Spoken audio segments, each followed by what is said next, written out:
Ok, nessa situação a gente vê que tem pontos que estão sendo gerados fora do espaço do limite da borda do Voronoi. Eles não são exatamente utilizados na geração do diagrama, mas você vê que esse ponto daqui ele é responsável pela criação de uma célula que está parcialmente dentro desse espaço aqui e ela é cortada.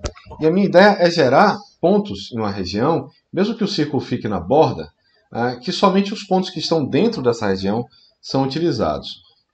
Para isso, antes de colocar o meu elemento nesse espaço, eu vou fazer uma operação de interseção. Aqui eu tenho interseção, eu tenho shape e eu tenho uma interseção entre duas regiões. Minha primeira região vai ser o plano geral e minha segunda região vai ser essa superfície daqui.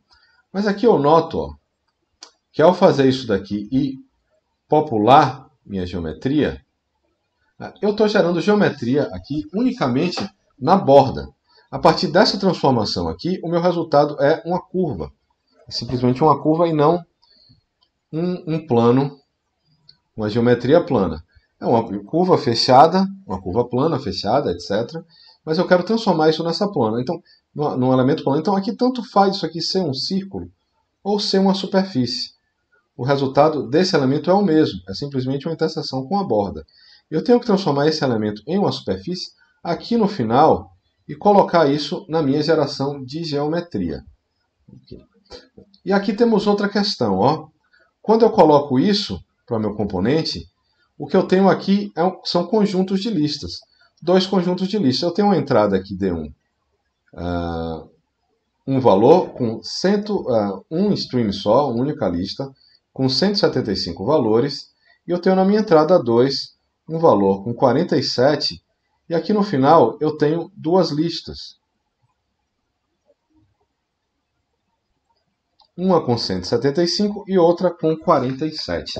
E eu quero que isso seja uma lista só de saída para ele gerar um único conjunto de células para mim. Isso eu faço a partir do flatten, que é o oposto do graft. Enquanto o graft ele gera sublistas por elemento, o flatten ele achata esses elementos em uma única lista. Aqui eu tenho o flatten.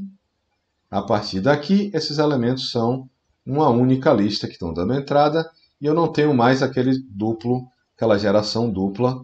Eu vou esconder aqui esse meu elemento, deixar o raio como uma referência e agora quando eu mexo esse meu ciclo e altero o raio dele, eu tenho uma região mais densa do que as outras dentro do meu diagrama.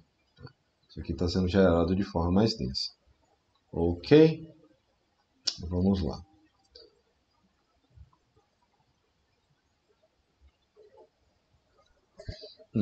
Com a geração final, liberando aqui o loft, o preview do loft. O que eu tenho aqui são células mais densas em uma determinada região do espaço. Estão aqui. Isso é um attractor, é um ponto. Eu estou manipulando, poderia ser um ponto diretamente manipulado no Rhinoceros, pode ser um ponto definido parametricamente, como aqui é o caso. Toda vez que eu altero esses valores desse slider, eu tenho uma outra geração de pontos, outra região mais densa.